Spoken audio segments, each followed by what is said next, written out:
अस्सलाम वालेकुम नाज़रीन, मैं हूँ फलक शहर और इस वक्त वज़ीराबाद का जो अल्लाह वाला चौक है यहाँ पर मौजूद हूँ। इमरान हाँ के कंटेनर पर जो हमलावर ने कातलाना हमला किया और फायरिंग से तकरीबन 7 के करीब जो इमरान हाँ के जानशीन हैं वो ज़ख्मी हुए और मुहाफ़िज़ों की जानिब से भी फायरिंग की गई जिसके एक जो है वो मर्डर हुआ है। तो ये सारा वाक़या जो है इससे पहले हम ये जानते हैं कि इमरान हाँ साहब जब लाहौर से चले हैं तो मुख्तलिफ़ जगहों पर उनके इस्तकबाल किए जा रहे थे, मुख्तलिफ़ शहरों में सिक्योरिटी के हवाले से, इंतज़ामात के हवाले से क्या कोई तरीक़ाकार। मेरे साथ दानिश भाई मौजूद है जो कि इस पूरे लॉन्ग मार्च की जो है वो लम्हा बलम्हा कवरेज कर रहे थे। उनसे जानते हैं ये सारा लाहौर से चलने वाला काफ़िला जो वज़ीराबाद में पहुँचा है तो ये यहाँ पर एक मिसहैप हुआ है। तो बाकी जो आप इंतज़ामात देख रहे थे क्या कोई इसमें कोई बदलाव नज़र आया आपको?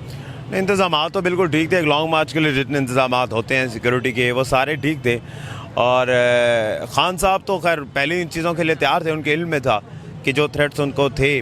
और बल्कि परसों मेरी जब उनसे इंटरव्यू कर रहा था मैं उर्दू पॉइंट के लिए कल बल्कि, तो उसमें भी जो बात हुई तो उन्होंने यही कहा कि मौत तो एक आनी है एक दिन, तो अगर आनी है तो अरशद शरीफ की तरह है।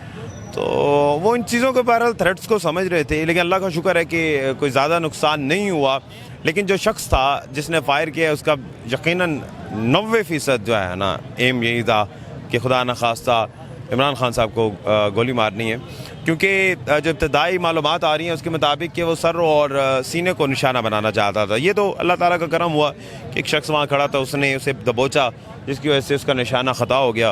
और सीसीटीवी फुटेज में देखा जा रहा है एक मतलब शख्स है वो बंदूक पकड़ा पिस्टल उसने पकड़ा, एक ब्रेस्ट उसने किया जब सेकंड कर रहा था, दूसरी दफ़ा उसने पकड़ा उसको।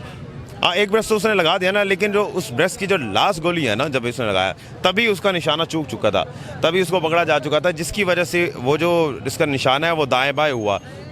तो एक जानिब अहमद चट्टा खड़े हुए थे, दूसरी जानिब जो है फैसल जावेद खड़े हुए थे, उन दोनों को फायर लगा। फैसल जावेद साहब तो उनके तो सिर्फ यहाँ से छू कर गुजरी है, लेकिन ज़ाहिर है उनका भी नुकसान हुआ है। अहमद चट्टा के टांग पे गोली लगी जो खान साहब के बिल्कुल साथ खड़े हुए थे। अच्छा, इमरान खान साहब को कहाँ गोली लगी? टांग पर बता रहे हैं कि टांग पे लगी। अच्छा, अभी ये जो सारा मामला है आप क्या समझते हैं आगे नेक्स्ट क्या लाए अमल होगा?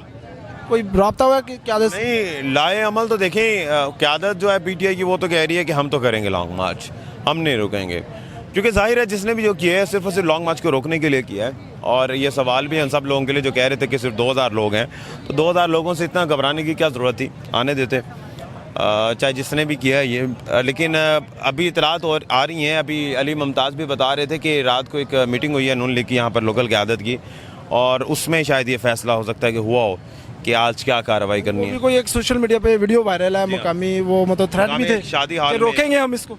मकामी शादी हाल में एक इवेंट हुआ है और उसमें ये प्लान बनाया गया कि इसको रोकेंगे। अब ये नहीं पता था कि किस तरह से रोकेंगे, वो आज सामने आ गया। अच्छा, आखिरी सवाल मैं करूँगा, अभी आपने मुख्तलिफ शहरों से देखा है लोग राना के लॉन्ग मार्च में शामिल हो रहे थे और अभी अल्लाह वाला चौक में जो लोगों का कितना हजूम था जब ये वाक़या हुआ? अच्छा, मैं थोड़ा सा आगे था, मैं उस वक्त मौजूद तो नहीं था। ये तो मैं वो चीज़ें आपको बता रहा हूँ जो कि एनी शाहिदीन ने बताई है, जो मेरे सोर्सेज ने बताई हैं। तो लोगों का हजूम का अंदाज़ा जो फुटेज बाकी अभी भी आप देख लें, अभी भी लोग खाली नहीं है जगह, आप जाएँ कैमरा घुमाएं ना, लोग अभी भी मौजूद। कहाँ गए? शायद कोई इक्का दुक्का या जो सिर्फ खामोश तमाशाई थे या दाएं बाएं से देखने वाले होंगे वो चले गए होंगे घरों को। जो दूर दूर से आए थे ना, वो सामने कराची की बसें खड़ी हुई हैं जो कराची से आई थी, वो अभी भी खड़े हैं। ख़वातीन है, 2 कोस्टर मैंने सामने अभी देखी हैं, ख़वातीन की हैं, वो वहीं बैठी हुई हैं। तो ये नहीं कह सकते कि लोग कम थे, लोग बहुत थे। अच्छा दानिश भाई, एज आ सहाफ़ी जो है मतलब सहाफ़ियों को भी थ्रेट हैं, सहाफ़ियों पर भी हमलावर हो रहे हैं, उनको भी थ्रेट्स हैं, उस पर क्या कहते हैं, क्या पैगाम देंगे? देखें, पैगाम तो बस यही है कि सहाफ़ी क्या गोली और गाली के लिए तो नहीं पैदा होता ना, तो बस यही पैगाम है। तो सहाफ़ी सिर्फ ख़बर जो देखता है वही करता है। हम आपकी भी कवरेज करते हैं, इनकी भी करते हैं, सबकी करते हैं। हमारा किसी से कोई ज़ाती तो किसी से लेना देना है ही नहीं, हमने सिर्फ रिपोर्ट करना है, करने दें बस, ठीक है। बहुत शुक्रिया। ये थे मेरे साथ दानिश भाई जो कि लाहौर से जो है इमरान खान के लॉन्ग मार्च की जो है वो कवरेज कर रहे थे और इमरान खान साहब को सिक्योरिटी थ्रेट थे, चूँकि दानिश भाई ने इमरान खान साहब से कुछ ही दिन पहले इंटरव्यू भी किया था और इमरान खान साहब जो है वो डरने वाले नहीं। और उन्होंने यूथ को अभी एक और क़यादत से बात हुई है, उन्होंने बोला कि इमरान खान साहब ने पैगाम भेजा है अपनी यूथ को कि आपने घबराना नहीं है, अभी जो है वो जान का जो है उनको खतरा तो है। बाकी मज़ीद जो अपडेट्स हैं, जैसे ही कोई क़यादत की जानिब से कोई पैगाम आता है, ये लॉन्ग मार्च आज यहाँ पे रुकेगा, कहाँ पे मूव करेगा, कब मूव करेगा, वो आपको अपडेट करते रहेंगे। फलक शेर को इजाज़त दें, अल्लाह निगहबान।